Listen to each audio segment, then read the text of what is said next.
আসসালামু আলাইকুম। আমি আপনাদের সাথে আছি বাবুল। সৌদি আরবের নিয়ম কারণ অনেক প্রবাসী ভাইরা জানে না। না জানার কারণে দেখা যায় কি অনেক সময় বিপরীতে পড়ে। কারণ দেখা যায় কি রাস্তাঘাটে মেয়েদের সাথে সৌদি আরবের নিয়ম কারণ কিন্তু কঠিন। অনেক সময় দেখা যায় কি মেয়েদের সঙ্গে নানান ধরনের কথাবার্তি বলে, কিন্তু অনেক সময় পুলিশ তাদেরকে আটক করে নিয়ে যায়। কারণ তাদেরকে 1 বছর 2 বছর জেল দিয়ে 5 মাস 6 মাস এরকম করে দেশে পাঠায় দেয়। কিন্তু কিন্তু শুধু একটা মুহের কারণে। কিন্তু সৌদি আরবের নিয়ম কারণ যারা না জানেন, বিপরীতেও করবেন, কঠিন বিপরীতেও। কিন্তু এটা আপনার আমার দেশ না। কারণ আপনাকে আমাকে দেখার মতো কথা বলার মতো কেউ নাই। কারণ আইনে যা শাস্তি আছে আপনার আমার হবে, কিন্তু সৌদি আরবের নিয়ম কিন্তু এরকম।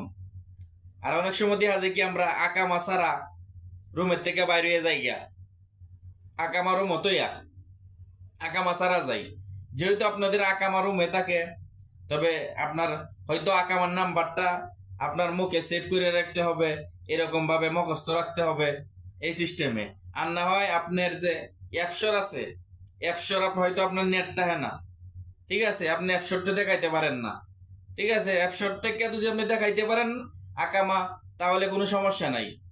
দেখা যায় কি গাড়ি চালায় অনেক সময় প্রবাসী ভাইরা গাড়ি চালানোর ক্ষেত্রেও লাইসেন্স রাখে না, আকামা রাখে না, আরো মরেক্কা ঘুরে। কিন্তু এরকম যদি আপনি অ্যাপসারও না দেখাইতে পারেন, তাহলে আপনাকে নিয়ে যাবে, থানায় নিয়ে যাবে, নিয়ে 2,000 3,000 4,000 টাকা একটা মামলা দিয়ে দিবে, ঠিক আছে। পরবর্তীতে আপনার আকামা যখন দেখবে আনবেন কি দেখাইবেন, কিন্তু আপনাকে একটা মামলা দিয়া 3,000 4,000 রিয়েলের একটা জরিমানা দিয়ে আপনাকে ছেড়ে দিবে। কিন্তু এই যে এই বিষয়গুলোর থেকে আপনারা নিজেদের ভুলের কারণে আপনারা বিপদে পড়েন রাস্তাঘাটে। আর নতুন যারা বিশেষ করে প্রবাসীরা আসে সৌদি আরবে, আপনাদের কিন্তু নতুন যারা যে সময় আসেন 3 মাস, একটা পাসপোর্ট 90 দিন, 90 দিন পর্যন্ত কিন্তু আপনারা পাসপোর্টটা সাথে রাখতে হয়। আপনাদের যদি পাসপোর্টটা সাথে না রাখেন, এই 90 দিনের মধ্যে আপনি যদি পাসপোর্ট ছাড়া আপনাকে রাস্তাঘাটে পায়, পুলিশ কিন্তু আপনাকে আটক করে নিয়ে যাবে। তখন কিন্তু আপনাকে এই পাসপোর্ট নিয়ে তারপরে আপনার কপিল যায় আপনাকে ছুটাই আনতে হবে। কারণ আরো 2-1 হাজার টাকা 3,000 টাকা জরিমানা দিয়া আপনাকে ছাড়বে। কারণ এই জিনিসগুলা বুঝবেন। কারণ 90 দিন পরে আপনার আকামা হয়ে গেলে আকামা রাখবেন। কারণ যত ধরনের প্রবাসী আছেন আপনারা অবৈধ আর বৈধ তাহেন সৌদি আরবে।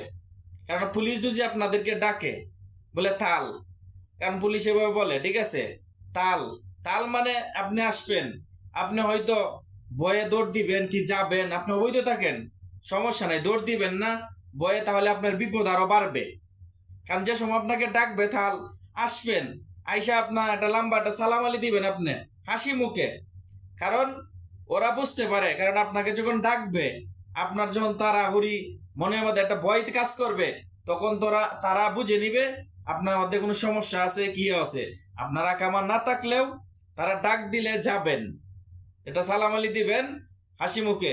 কারণ হাসি হচ্ছে মনে করেন দিয়ে কি সে বুঝতে পারে, সে আকামা না থাকলেও একটা কনফিউজ তৈরি হয়।